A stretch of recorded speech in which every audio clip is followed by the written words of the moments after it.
투자에 대한 모든 걸 파헤쳐보는 시간입니다. 투자 프로파일러 미스터 한, MBN골드 한규수 매니저님과 함께합니다. 안녕하세요. 네, 안녕하십니까. 네, 오늘 양대 지수가 나란히 상승 마감했습니다. 특히 코스피에서는 기관이 1조 가까이 사들였어요. 맞습니다. 지금 시장의 주도권이 기관으로 약간 넘어가는 듯한 그런 양상이 좀 나오고 있습니다.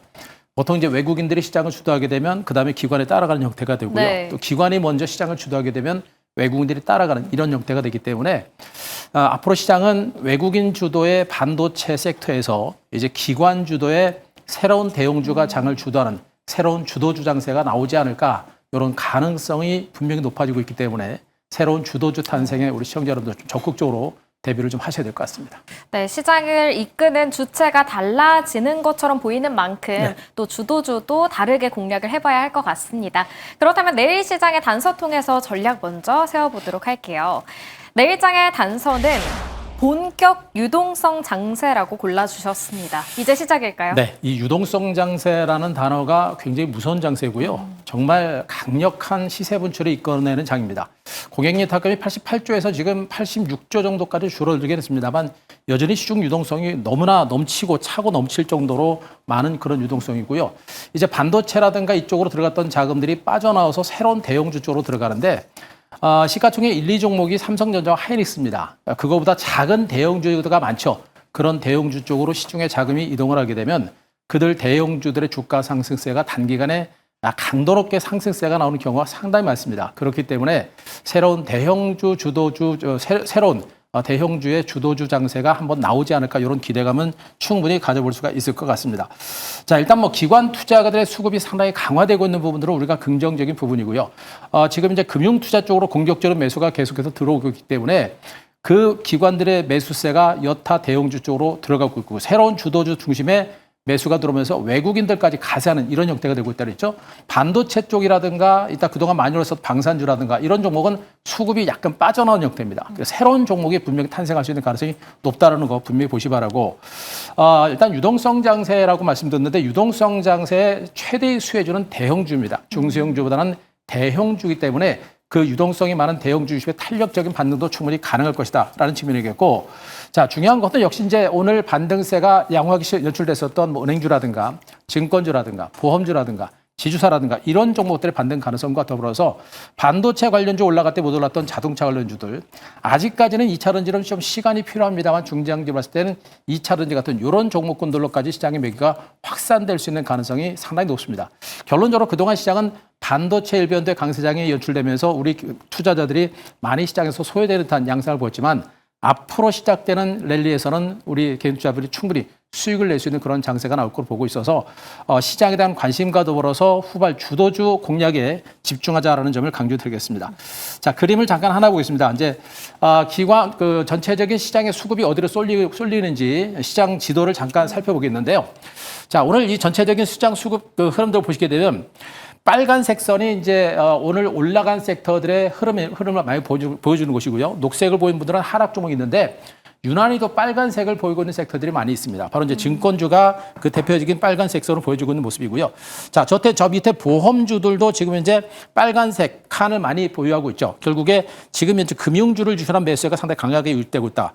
오늘 ABL 바이오의 강한 재료 때문에 제약주들도 오늘 강한 반등세를 연출했고요. 여기다가 오늘 화학주들도 전반적인 업황 회복에 대한 기대감을 가지고 반등세를 기록하는 그런 모습이었죠. 그리고 금융주 전반에 걸친 반등세가 연출됐듯이 전체적인 공통적인 흐름들은 금융주 중심의 빨간색 종목군들의 강세가 상당히 강하게 많이 유입된 모습이 연출됐습니다. 결론적으로 시장 분위기가 이 전통적인 금융주들은 유동성 장세의 대표적인 수혜주였다라는 측면을 본다라고 한다면 앞으로 이 금융주들의 반등세가 유동성 장세의 대표적인 수혜주로서 부각될 수 있는 가능성이 상당폭 높아진 만큼, 자, 우리 금융주들, 우리 개인 투자자분들이 별로 선호하지는 않습니다. 그런데 이제부터는 좀 선호를 하실 필요가 있지 않을까, 이렇게 말씀드리겠습니다. 네, 오늘 시장의 흐름을 보니까 금융주들 우리가 좀 등한시할 수 있는 분야이긴 하지만 이제는 좀 관심을 가져보자. 지금도 늦지 않은 건가요? 일단 증권주부터 해가지고 지금 금융주들은 언급드렸듯이 일단 실적이 너무 좋아요. 네. 그리고 여전히 저평가됐고 또 기관 외국인들의 수급이 실질적으로 들어오고 있고요. 이런 측면을 보게 되면 늦은 것보다는 이제 시작이다라는 관점으로 보실 필요가 있지 않을까 싶습니다. 네, 좋습니다. 그렇다면 매니저님의 포트폴리오 리뷰부터 들어가 볼 텐데요. 오늘 첫 번째 종목 삼성증권입니다. 증권주들이 일제히 상승했는데 네. 선두에 있던 게 바로 이 삼성증권이죠. 그렇죠. 이미 이제 그 미래에셋증권이라든가 키움증권, 한국금융주 같은 종목이 이미 많이 올랐고 네. 그 사이에 못 올랐던 종목 중에서 삼성증권과 NH투자증권이 강하게 치고 올라갔습니다. 결국엔 직전 고점 박스권까지 돌파하는 그런 강력한 반등세가 진행이 됐죠. 이것이 바로 이제 금융주들의 또 증권주들의 반등 가능성을 보여주는 그런 대표적인 흐름이라고 보시면 되겠죠. 오늘 시장에 종목을 봤을 때 주인공은 ABL 바이오가 아닌가라는 생각을 하는데 그쵸. 모두 그쪽에만 집중을 하고 계시죠. 그런데 시장에서는 기관과 외국인들은 이런 종목 쪽으로 지금 매집이 들어오고 있는 겁니다. 결국에 ABL 바이오라든가 이런 종목은 단기 이슈 맥락의 종목으로 보실 수가 있겠습니다만 얘네들은 후발 주도주로서 중장기적인 반등 가능성이 있는 것으로 보고 있기 때문에 현재 이 장대 양봉은 일시적인 반등이 아니라 고점까지 돌파하는 만큼 새로운 랠리가 시작이 되고 있는 것으로 보시면 되겠습니다. 따라서 가지고 있는 분들은 절대 성급하게 팔면 안 될 것 같고요. 보유하는 전략과 함께 역시 조금 밀릴 때는 매수 관점의 대응 전략을 펼칠 만한 종목으로 말씀드리도록 하겠습니다. 네, 삼성증권의 홀딩 전략을 제시해 주셨고요. 두 번째 종목은 코오롱 티슈진이죠. 제약바이오가 오늘 강했는데 역시 7%대 급등 마감했습니다. 네, 드디어 일단 올라왔고요. 참 티슈진이라는 종목을 여러분께 언급을 드리면서도 이제 뭐 언제 튈지 모른다라는 얘기를 드렸었고 오늘 이 반등도 그렇게 뭐 크게 의미 있는 반등은 아니에요. 오늘 외국인들이 한 28만 정도 또 네. 매수가 들어왔고 외국 기관들도 한 4만 주 이상 매수가 들어오면서 반등세를 기록했는데 코롱 생명과학이 이제 제로로 올라오면서 코롱 생명과학의 반등과 더불어서 올라간 것으로 일단은 좀 판단을 하고 있습니다. 그러나 말씀드렸죠. TGC를 중심으로 한 임상 3상이 진행되고 있고 그 결과에 대한 기대감이 상당폭 커지고 있기 때문에 기관과 외국인들의 매집은 들어오고 있는 상태고요. 요즘 장세 아까 우리 앵커님께도 말씀드렸습니다만 요즘 장세 바이오 제약주들은 좋은 건 알지만 타이밍을 잡기가 너무 어렵죠. 그래서 좋은 종목은 잡아놓고 있는 게 상책이다라는 측면이겠고 결국에 크게 갈 수 있는 바이오 제약주를 주로 잡아놓고 가져가는 전략이 필요합니다. 현 구간 이 정도의 반등이라면 이제는 우리가 시간을 가지고 충분히 접근 전략을 더 해볼 만한 종목이기 때문에 자 시간을 가지고 강하게 보유하신 전략 좋겠고요. 쫓아가지 말고 내일 이후에 밀릴 때는 역시 저가 매수 여전히 필요한 종목으로 말씀드리겠습니다. 네, 코오롱 티슈즈는 항상 이야기할 때마다 언제 튈지 모른다라는 네. 말씀을 해주시는 만큼 미리 가져가는 전략을 챙겨보도록 하겠습니다. 그렇다면 내일 시장에서는 어떤 종목을 집중해보면 좋을지 내일장 공략 종목, 첫 번째 종목 확인해 보시죠. 첫 번째 종목은 IM금융지주입니다. 기관들의 연일 매수세가 들어오고 네, 있더라고요. 맞습니다. 최근에 지금 증권주들을 여러분께 다 공개를 드렸었고 네. 또 거기다가 은행주들까지 다 말씀드렸는데 그 은행주들이 오늘 다 올랐어요. 네. 다 올랐고 이제 IM금융주도 이제 반등이 시도가 되고 있는 형태입니다. 시중은행주들의 반등과 더불어서 IM금융주도 실적이라든가 이런 것에 비해서 상당히 저평가된 대표적인 종목으로 보셔도 될 것 같고요. 역시 강력한 부분들은 역시 이제 정부의 정책입니다. 지금 현재 정부의 자사주 매입, 자사주 소각이라는 정책이 유지가 되고 있는 모습이고요. 배당소득 분리과세 최고 세율을 낮추는 이런 정책이 증권주의 반등을 이끌어내고 있는데 그런 것도 그런 것이지만 일단 기본적으로 은행주죠. 기본적으로 실적 대비 저평가됐다라는 부분에 대해서 우리가 포커스를 맞춰야 될 것 같고 은행주들은 정부의 주주 환원 정책에 상당히 적극적으로 대처하고 있는 대표적인 섹터들입니다. 이런 부분들을 보게 되면 여전히 정부의 정책에 따라서 금융주들의 또 은행주들의 매수, 자사주 매입이라든가 이런 것들은 계속 단행될 수 있는 가능성이 높은 것으로 보고 있고요. 역시 기관과 외국인들의 양매수가 강하게 들어오고 있는 부분에 대해서는 우리가 주목을 해봐야 됩니다.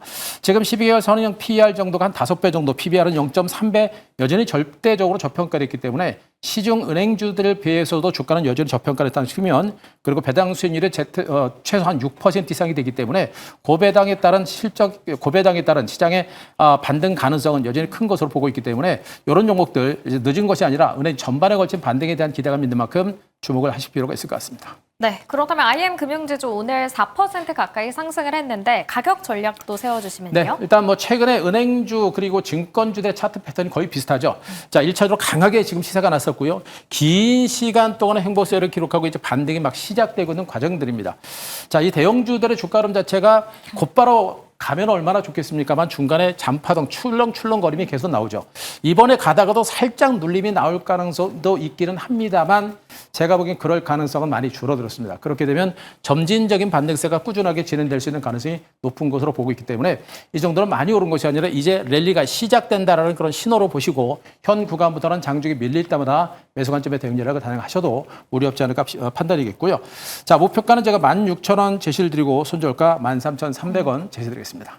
네, 첫 번째 종목은 IM금융지주였습니다. 절대적으로 저평가가 돼 있고 고배당 매력까지 있는 종목입니다. 이어서 내일장 두 번째 공략 종목도 확인해 보겠습니다. 두 번째 종목은요. 바로 교보증권입니다. 증권주들 가운데 교보증권은 또 어떤 매력이 있을까요? 일단 대형 증권주들은 오늘 삼성증권 많이 올랐고 네. 또 NH증권도 많이 올랐고 이미 말씀드렸던 증권주가 이제 많이 올랐습니다. 자, 이런 가운데 기존에 언급드렸듯이 미래셋이라든가 한국금융주주 같은 일본 대표적인 종목들이 오른 상태에서 못 올랐던 삼성증권이라든가 NH증권이 갔죠. 이제는 중형 증권주 쪽으로도 시장의 수급이 확산될 수 있는 가능성이 상당히 높아진 상태입니다. 오늘 대신증권의 주가가 강하게 올라갔던 부분들을 보게 되면 교보증권이라든가 DB증권 같은 이런 중형 증권주들로의 수급이 이동할 수 있겠고요. 언급드렸듯이 유동성 장세의 대표적인 종목군들인데 이 유동성 장세의 대표적인 증권주들은 우리 개인 투자자들도 굉장히 선호한 종목입니다. 그래서 일단 시세가 붙는 게 확인이 되게 되면 개인들에 비해서도 상당히 강도롭게 붙을 수 있는 종목들이기 때문에 자, 증권주들 반등 가능성은 충분히 있을 것으로 일단 보고 있습니다. 그러니까 말씀드렸듯이 이제 정부 정책 수혜주로 분류가 되고 있는 그런 종목들로 보시면 될 것 같고요. 전반적인 증권주 강세 속에서 상대적으로 못 올랐기 때문에 후발주들의 반등에 대비를 해볼 만한 종목으로 말씀드릴 수가 있겠고요. 대형 증권세 대비 주가가 저평가됐고요. 못 올랐다라는 점에 포커스를 맞추셔야 됩니다. 이 종목의 뭐 실적도 대체로 포함하면 6배 정도밖에 안 되는 그런 종목이기 때문에 일단 주가가 자기의 실적이라든가 이런 것을 따라갈 때는 중소형주기 때문에 상대적으로 빠른 속도의 반등이 나올 가능성도 분명히 있다는 점도 분명히 보시기 바라고 언급드렸듯이 지금은 속도가 늦을 수 있겠지만 나중에 개인들의 매수가 들어올 때는 탄력이 붙을 수 있는 만큼 우리가 길목을 잡고 볼 만한 종목으로 말씀드리겠습니다. 네, 교보증권 탄력이 붙는다면 목표가는 어디까지도 바라볼 수 있을지 궁금합니다. 네. 자, 교보증권도 거의 차트 패턴이 비슷합니다. 역시 마찬가지로 크게 올랐고요. 네. 중간에 변동성이라고 하는 부분이 많이 나오고 있는 것이 조금 부담이긴 합니다만 그래도 역시 중간에 충분하게 바닥을 다지고 반등을 시도하는 모습이고요. 한 번, 두 번, 세 번, 네 번, 다섯 번, 여섯 번 완벽하게 바닥을 다지고 이제 반등이 시도가 되고 있는 국면입니다. 여기서 이제 손바뀜 현상이 저는 상당히 많이 나타난 것을 보고 있기 때문에 일단 시세가 붙기 시작하게 되면 탄력은 상당히 강하게 붙을 가능성이 높은 것으로 보고 있어서 현 구간 큰 폭의 하락 조정은 없을 겁니다. 장중 조정을 위한 저가 매수가 역시 필요하겠다라는 측면이겠고요. 자, 목표가 11,000원, 손절가 8,800원 제시드리겠습니다. 네, 이렇게 교보증권까지 공략을 해봤습니다. 매니저님, 요즘에 타율이 또 엄청 좋으세요. 네. 더 많은 인사이트 어디서 얻을 수 있을까요? 자, 제가 오늘도 무료 방송을 좀 진행을 했습니다만 일단 은행, 증권, 지주사 그리고 보험주까지 시장의 주도주 가능성에 대해서 여러분께 강력하게 말씀드렸고 지금 2차 전지 관련주들에 대해서도 중장기로 우리가 좀 관심을 갖자라는 얘기도 지금 하고 있거든요. 언급드렸듯이 이제 반도체 랠리에서 우리가 소외됐었다고 한다면 앞으로 시장은 우리 개인 투자자분들이 제대로 된 수익을 만들어낼 수 있는 장이기 때문에 여러분들이 주목해 볼 만한 핵심적인 종목과 유망 종목까지 압축을 해서 우리 방송에서 올려놨으니까 자, 네이버 밴드 그리고 유튜브 가셔서 엠뱅골드 한규수 검색하시고 오늘 무료 방송 꼭 한번 챙겨보시기 바랍니다. 네, 한규수 매니저님과 함께 성공 투자 이어가시길 바라겠습니다. 엠비엔골드 한규수 매니저님과 함께했습니다. 고맙습니다.